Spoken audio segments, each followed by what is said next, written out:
Unlimited power.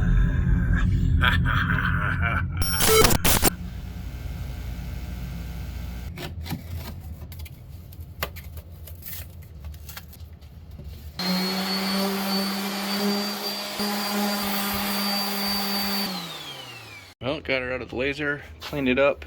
It sits on top just like I wanted. It's a little bit off in the corner, but what I did not think about is when you close it, not quite clearing, sitting on that back side. So I'm actually gonna have to probably sand these edges down. The holes and stuff look good. Hopefully the switches fit in there, so I'm gonna test those out right now. Alright, so the holes for the switches work perfect. I just wanted to give them that like Apollo 13 dashboard thing, whatever you want to call it. Keeps you from accidentally switching something on. Don't really need it, I just thought it looks cool. But anyway, I can clean these up with a drill bit, hide it underneath that nut so I won't really see the wood too much if it gets all torn up. Overall, I think that'll work. I might have to put something around this because it's a little loose. Let's go ahead and clean this up, get it to fit on the inside. Yeah, this is actually, I don't know what they call this stuff, like chipboard or something like that. Actually came off the back of an old dresser I just tore apart, and I can't throw anything away.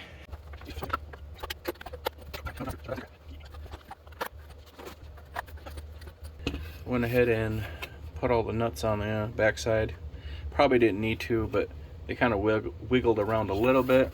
Obviously it's not like a real serious application where it matters, but I went ahead and put that on there. I got my little switches. I went with these guys because I thought they looked kind of different with the rounded ends. I think they're for like lawn care, that type of application. And the pieces there are actually these cable where you basically make like a loop and you put your cable through there and tighten it down so it doesn't come off. I just took that piece off and just left me with the little U-bolt because I was trying to find something for this look without actually spending a lot of money on like a switch that has these type of safety barriers on them. But these things are fairly cheap, so take note. I am slightly regretting putting these on first because now I can't get these started very easily. Alright, we got all the screws and switches tightened down. This is going to be my main power switch. It doesn't have, it had an indicator similar to that, but it was like that long. So obviously when that's off, you know it's off, so I ain't gonna bother putting that on there. Obviously I'm missing the one from that. I'm really annoyed by that a little bit, but looks like we're on the last pass over here for the top panel. I'm cutting it 100% power, 150 millimeters a minute, and 3 passes seems to be doing it. And obviously you can see there that one's falling out, so we're pretty close. And anything that doesn't cut all the way through, I just sanded it down until it was to the point where it actually fell apart.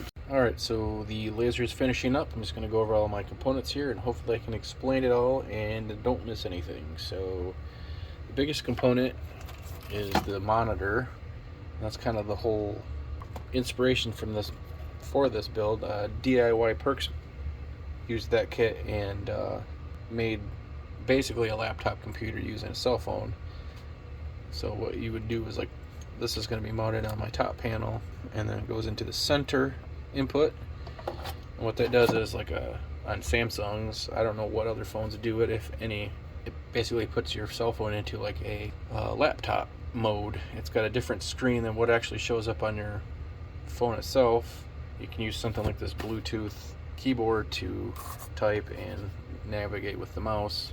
That's going to be one component of it as far as having like the laptop aspect that he did. He didn't use the HDMI side of it, so that's where I'm kind of taking my spin on it anyway.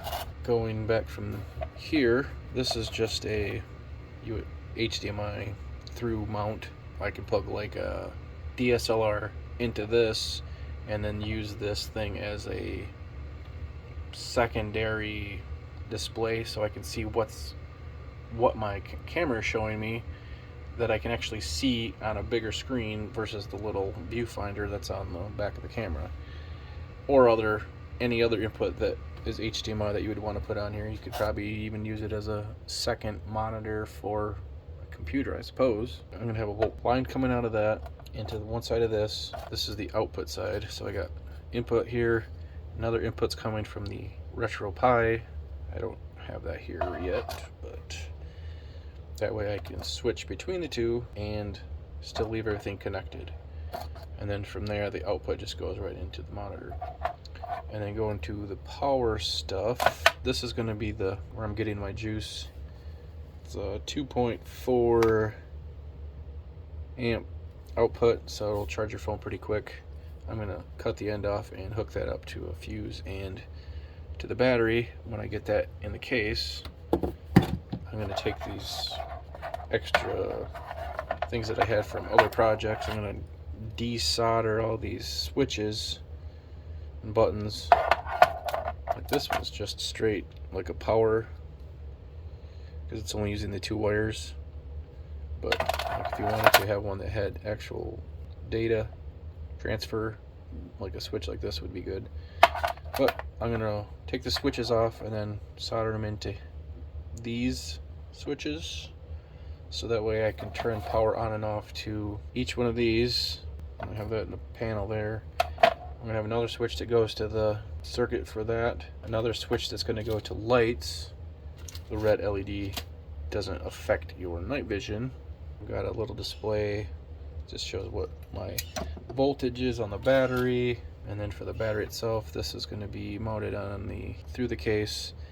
This thing goes to the battery, and then this is where you would plug your charger in. That way I can leave everything closed up and charge setting off without having to leave like the lid open or whatever. And I think that's about it as far as my components. And like this fits on there good, so like when I close the case, it fits on here. Or if I want to have it set up there and I can type on it, it's comfortable.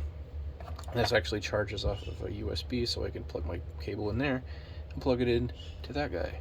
And then just have to have your extra cables and stuff for inputs for the phone, HDMI cables and stuff. But all that other stuff can just like flip that up, stick it in the case and store it. So there's not a lot that's going to be up on top here other than a few switches and stuff. So that is that. Let's go get the panel out of the laser. Alright, I got my panel cut on the laser. It fits pretty good. Obviously it's got a little bit of a slop to it. Probably just going to put something on the inside to kind of keep it from going in too far. But other than that, I think it looks good.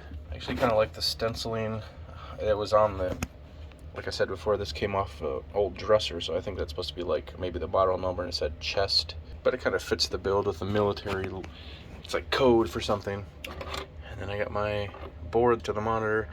I just put these little standoffs on so I can mount it to the inside of the panel. Probably just gonna glue it down. But I think if I just use some like 5-minute epoxy or something to that nature and get it in there good. Obviously it's not gonna be, I'm not gonna be plugging anything in and out of it because everything's gonna be coming out a different location, so that should be fine. And finally, I gotta figure out what I'm gonna do as far as mounting the monitor.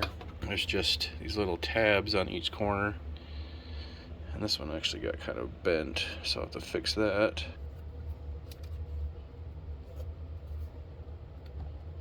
Alright, we got everything drilled out. Need some rivets to attach it on here, and I'm just putting a small washer on the back just because this sheet metal, this monitor is like really thin, and it just gives it something to pull against as opposed to possibly ripping a hole in that sheet metal.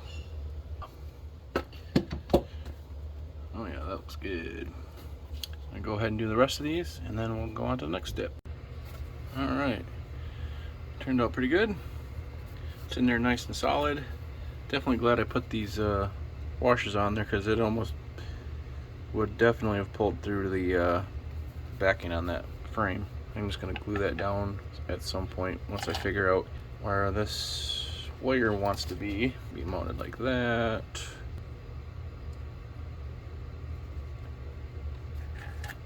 Oh shit, and I forgot I gotta have a hole for that stupid thing. And even though that I'm gluing these down, these are threaded on the top with a nut, so if I had to take this board off for some reason, I can do that. I went ahead and mounted the board, and I actually forgot to cut a hole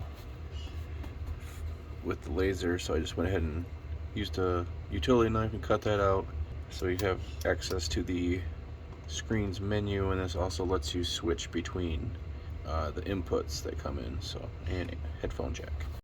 Well, I've discovered two problems. First problem is I have not been recording, so I don't have all the wiring that I just did on video. Kind of a mess here. So I've got one switch that turns on my power brick for the USB power, and then I got a switch that turns on the main power for the battery, that big red one. I decided to not switch the USB ports individually. If I'm going to turn the main power on, that's going to be on. I was just kind of trying to think of ways to save juice. So like the one switch, the second switch turns the monitor on, and then I have another switch. Oops. Turn that on. I think it's this one. That shows my juice on the battery. I can turn that off so it's not running when I don't need to know that and waste more juice. And then the third switch is going to be the switch that powers the Raspberry Pi on and off. These two I have not designated to anything yet.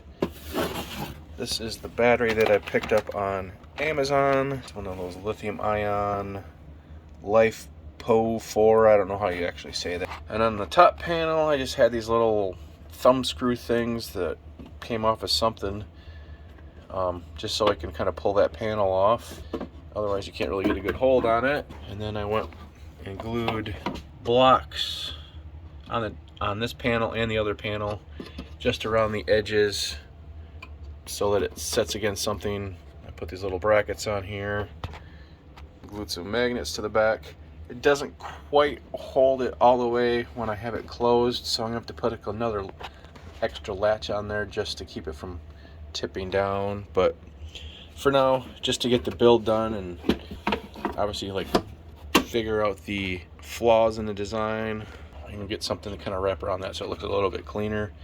That's the USB-C where I plug my phone in. But the other problem that I have discovered when I turn on my monitor, it is effed up.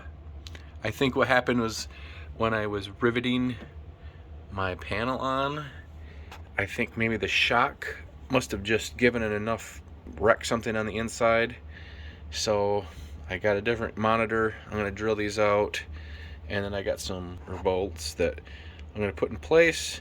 But first I'm going to test the new monitor to make sure that's not something with the circuit board, like the phone and stuff plugs into. I don't think it is, because when I plug the phone in, it does the same thing, but I don't think it's that board. I think I popped something in the monitor. Okay, so let's change this.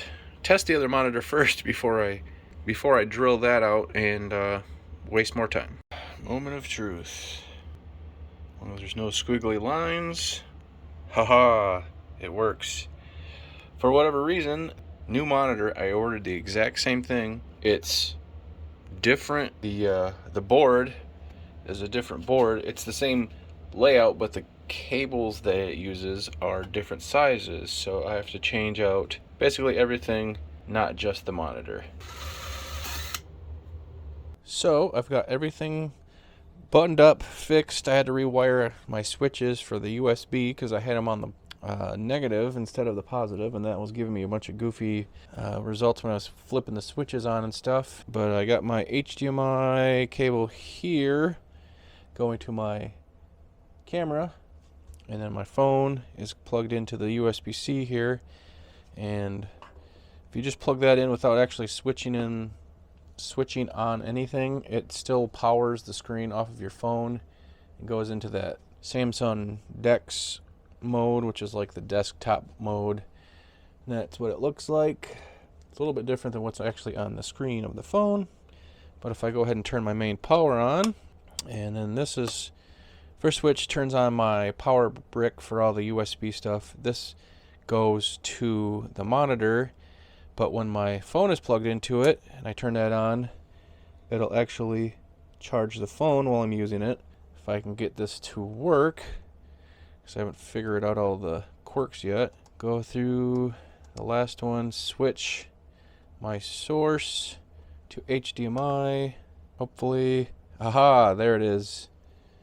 That's my camera. So if I want to have this set up outside or something and I'm taking video and I want to be able to see it, maybe the sun's kind of glaring on the viewfinder of your, camera, it's a lot easier to see that. And then if I flip this switch on, my camera just shut off, that's why I went blank. If I switch that switch on and I change my HDMI input, alright, let's switch that source again. Well, let me just unplug this. For some reason it defaults to the USB. I kind of don't like that. Turn it back off, turn it back on. Oh, there it goes. It's kind of finicky figuring out some of the stuff I have to kind of do in sequences. Shut it back off and turn it back on, but overall it seems to be working good. And then I've also got my controller hooked up here. Once that boots up, it's kind of frustrating because taking out the rivets kind of tore this up, so I got these little bolts in place. Pretty sure that the riveting of the screen was what toasted it. The way I have it set up, I got all my old school consoles on here. I was going to put on some lights on the case, so if I was outside at night or whatever, I could shine it down. But right now I'm just kind of trying to get the build finished. This is just USB power, so like if you want to charge your phone or some other device like that. Let's try something here. I'm actually using my DJI Pocket 2, so if I open that app, then you should see what I am recording. Maybe. It's weird. I know it's here. I'm right here. Maybe it's because I'm recording. Let me stop it and then try doing it the other way. Alright. Yeah, I had to stop recording. If I can flip it around so you can see what I'm doing. Hey, there you are. Flip it back because it's going to make me seasick here. But yeah, I think it turned out pretty cool. There's just enough room underneath here. I can probably squeeze both controllers in, and then this will just sit on top when I close the case. And when I close the lid, all the switches, there's enough clearance there so nothing hits, so that's good. But I think it turned out very good. There's a lot of things that I would like to change, but overall this is just seeing if I can actually figure out how to make it work the way I envisioned it to, and maybe that'll give you a little bit of a taste for using it screen yourself. I just wish that I didn't screw the first one up because it's I want to say it was like $100 and some, so probably could buy a different kind of monitor or something you could put in a case that would, depending on the size of case you have obviously, but I just wanted to see if I can make a multi-use setup, RetroPie and a couple other things. It works. I got my charger here too, so when I want to go ahead and charge it, I can close the case. The input is right here. Just has that kind of connection on the end. Plugs in good. And then the way I have it wired up, if I flip on my voltage meter here, it actually shows 13. So when you unhook it, obviously it goes down, so I know I'm getting juice to the battery. And that, my friends, is how you do that. Alright guys, well, I think I'm going to call it quits for now on this project so I can finally end this video.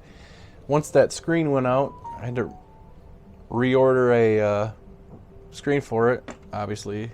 I almost didn't do it because I'm like, man, I'm not going to use this that often, but I wanted to finish the video and wanted to show you guys what I thought was something pretty cool. It's kind of hard to justify spending that kind of money on stuff that isn't very practical, and seeing how I don't do this for a living, it's just a hobby, it's kind of kind of hurts the pocketbook. So, you know, if you like it, and subscribe, please. I would really appreciate it. Another way to support my channel, I just started an account with Threadless, so if you want to pick up some t-shirts with my design, I've currently got mine on order.